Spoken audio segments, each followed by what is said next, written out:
Hello everybody, this is the Rabid Hedgehog, and this is going to be my ride and review of the 2016 Ducati Scrambler 62, which is the small 399cc V-twin engine, and kind of the budget scrambler.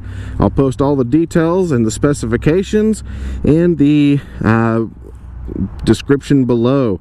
Now, walking around, not a bad looking little bike at all.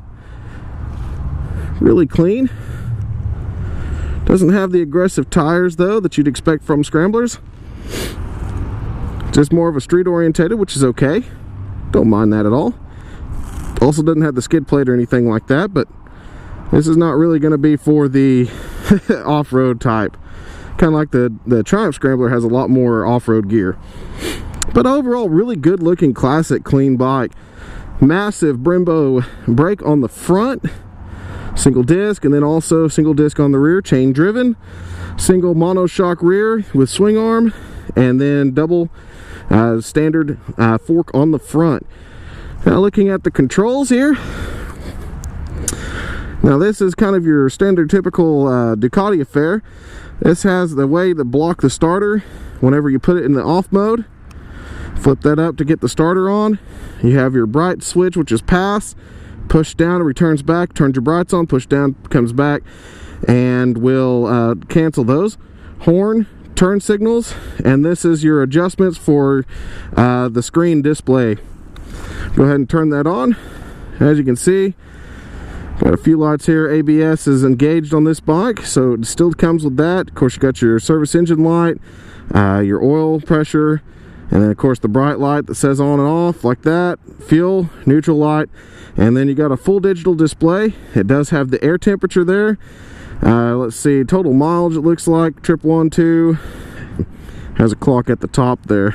Let's go ahead and get it started up here. And it does have a side stand warning, which is kind of nice. All right, really quiet little thing. It is just a $399 though.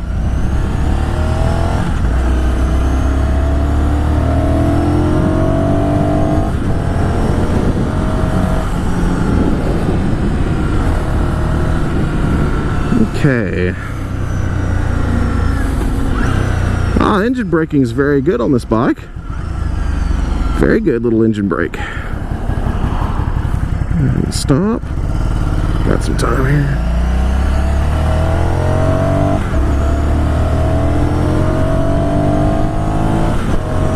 Yeah, this is one of those bikes that has just enough power that it can handle itself, but not enough to get you in trouble.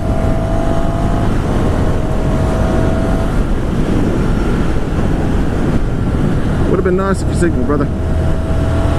Alright. Sets you up nice and tall. It has you more in a standard position, actually. It has you sitting pretty much straight up. You have your feet slightly tucked back. Brakes grab really well. Of course, that massive Brembo for this little bike. Suspension on this thing is pretty tight. The seat is also really kind of brutal. It's not that comfortable on the seat. I don't know, I haven't even been sitting on it that long. It's just really tight. But that's something I've kind of noticed with these Ducati Scramblers. I've sat on several of them, never got to ride one, not even the big one. But the seat always seems to be very tight. Oh, let's get this thing out here on the interstate, see what she does.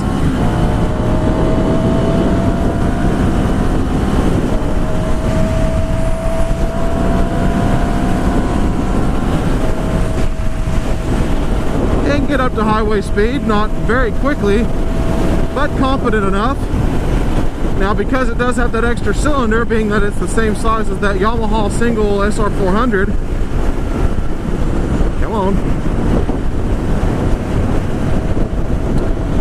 But being that it's the same as that Yamaha single SR400 in terms of the cubic centimeters, you know, this one does have the advantage of having a little bit more spin up because of the second cylinder. Now this does have a relatively higher riding position, it feels like. But I mean, this chassis is extremely nimble. The suspension, it's well suspended. Like I said, it is aggressive. It's not as soft as most of your scramblers would be. This is definitely street tuned, but it's not bad at all. I mean, it's coming over these bumps pretty good here. The mirrors are very good visibility. They're very wide round mirrors too, so that helps quite a bit. I can see a lot back there. But I mean, overall, this bike is it's okay. I mean, it's just not the most powerful thing in the world. It's not as powerful as its bigger brother. But I mean, it's still a good entry-level bike. It's still a good bike to cruise around with in the city, basically. Because it's definitely more of an urban dwelling kind of bike. It's not going to be at home in the dirt at all. Yeah, this has really good engine braking. That front brake, as you can see, it grabs and dives. Of course, it doesn't have inverted forks, so it dives a lot more because it's got that standard. Such a quiet little bike.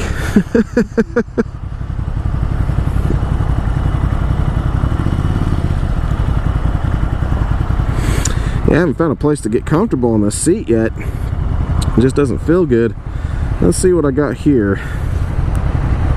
I think that's a dummy switch on the up because it's not changing anything even stopped here. So only the down switch is working. It may be for the bigger Ducati for power modes or something, or traction control. Could be what that's for. I'll find out, and if it's anything different, I'll put it in the comments below here. Transmission's a really smooth shifting transmission. Clutch is really good too. It engages extremely well. I mean, overall, this is a great little rider's bike for a commuter. I mean, it's not very vibraty at all. It's a very smooth engine. You know, it just doesn't have that terrible much power, but I don't mind it. I mean, I really don't. It's comfortable. Yeah, this chassis likes to turn. This would be fun to take up in some hills if you got some back roads that's got some. This will be a fun bike to take out through there.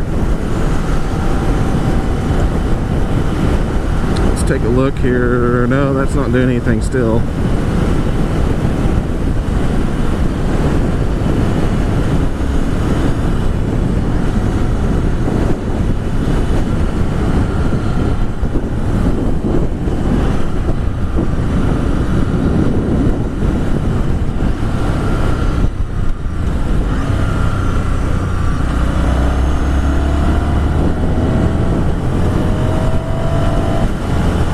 This little guy would be perfect for the city. I mean, that's where it will live at.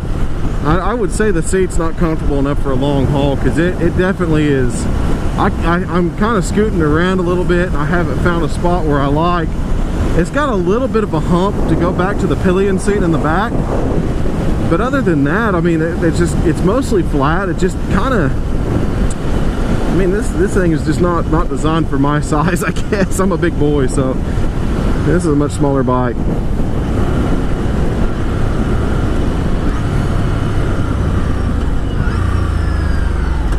And it is a 6-speed transmission, so, but it shifts really well. I mean, the whole bike itself is well put together.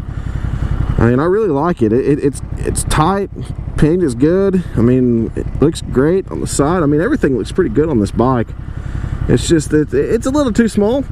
But, you know, if you're getting into motorcycling, you know, and this is one of those bikes that you can grow with and even keep in the long run, because there's going to be some things you can do with it to make it even better.